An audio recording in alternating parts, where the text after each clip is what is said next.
Hello लोगोफोर नोंथांमोननि गेजेराव आरो आं मोनसे गोदानै आपडेट भिडिअ लानानै फैबावबाय।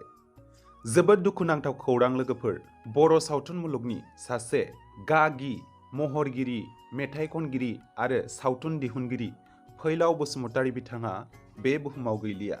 मिथिनो मोननाय बायदिब्ला बिथाङा थांनाय हरनि 10 रिंगासो समाव बे बुहुमखौ नागारलाङो। बिथांनि हरखाब रुंसारि जानाया बर' सावथुन मुलुगजों लोगोसे बिथांखौ अनसायगिरिफोरनि गोसोआवबो दुखु मोननाय सोमजिखांहोदों।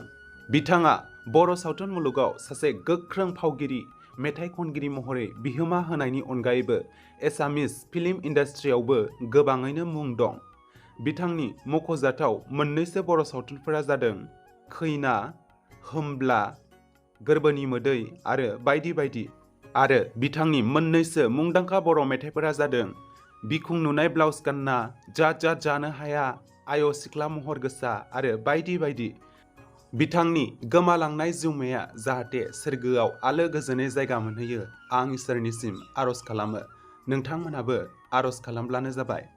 आरो गुबुन मोनसे आपडेटआनो जादों बर' सावथुन मुलुगनिनो मुंदांखा फेस्ला फावखुंगुर मेन्देला ब्रह्म बिथाङा देग्लाय 2025 मायथाइयाव बैसागो बोथोरनि समाव बयनिख्रुइबो बांसिन मिउजिक भिडिअ'आव फाव खालामनानै रेकर्ड खालामो।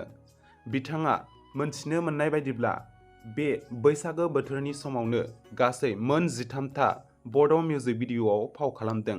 बेनि थाखायनो बिथां मेन्देला ब्रह्मखौ सालबारि डिस्ट्रिक्ट बड' सिने आर्टिस्ट एस'सिएशनआ दा किं अफ बैसागु एलबाम महरै गिबि खेबनि थाखाय बिथांनो नोगोद 10,000 रांजों लोगोसे गांसे सार्टिफिकेट आरो मोनसे ट्रफी गथायदों।